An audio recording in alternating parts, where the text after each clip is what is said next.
আপনারা জানেন এই সমন্বয়কারীকে ঘিরে অনেক গুজব চলছে এবং আমরাও তাদের পরিবারের সাথে কথা বলেছিলাম। তাদের পরিবার এবং তারা যে কথা বলা, সেখানেও তারা যখন ইনসিকিউরিটির কথা বলছিল যে আমরা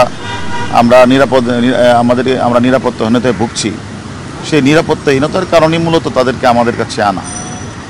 এবং আপনারা জানেন তারা এখনও পর্যন্ত সুস্থ আছে। আমি আপনাদের গতকালও বলছিলাম যে তার পরিবারের কাছে আপনারা মেসেজটা দেওয়ার জন্য যে তারা আমাদের কাছে ভালো আছে, সুস্থ আছে। এবং তার ধারাবাহিকতা তাদের পরিবারে কিন্তু গতকাল রাতেও এসেছে, আজকেও কিন্তু তার পরিবারের লোকজন তাদের সাথে কথা বলেছে এবং তার পরিবারের লোকজন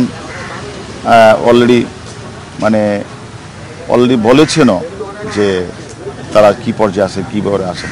আমি মনে করি যে আসলে রাষ্ট্রের আমরা একজন পুলিশ সদস্য কর্মরত হিসেবে আমরা মনে করি কোনো ব্যক্তি কেউ যদি আসলে ইনসিকিউর ফিল করে আমাদের কাছে সে বিষয়টা আসে, তা আমাদের দায়িত্বের মধ্যেই পড়ে তাদেরকে বিষয়টা দেখভাল করা। আমরা সেই হিসেবে তাদের সিকিউরিটির পারপাসটার কারণেই আমরা মূলত তাদেরকে আমরা দেখভাল করছি এবং তারা অলরেডি কিন্তু তারা একটা বিবৃতিও তারা প্রদান করেছে যে তারা যে এই কোটাবিরোধী আন্দোলনকে এখান থেকে তারা এটাকে ঘোষণা করেছে যে তারা আর নাই, এই আন্দোলনে তারা নাই।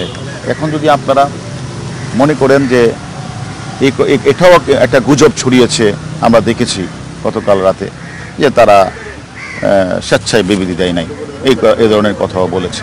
আমার কথা হলো যে আমরা মনে করি যে আমাদের ডিবির যে কার্যালয়, এটা একটা মানুষের একটা আস্থার জায়গা।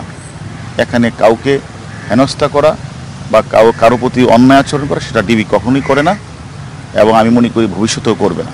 এটা একটা আস্থার জায়গা।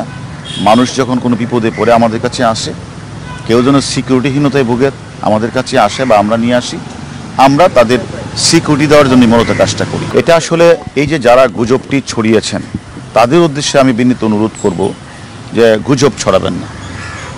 ডিবি একটি আস্থার জায়গা, সেখানে কাউকে জোর করে সেখানে রাখা হয় না, কারো উপরই অন্যায় অত্যাচার করা হয় না, জোর করে কোনো বিবৃতি নেওয়া হয় না।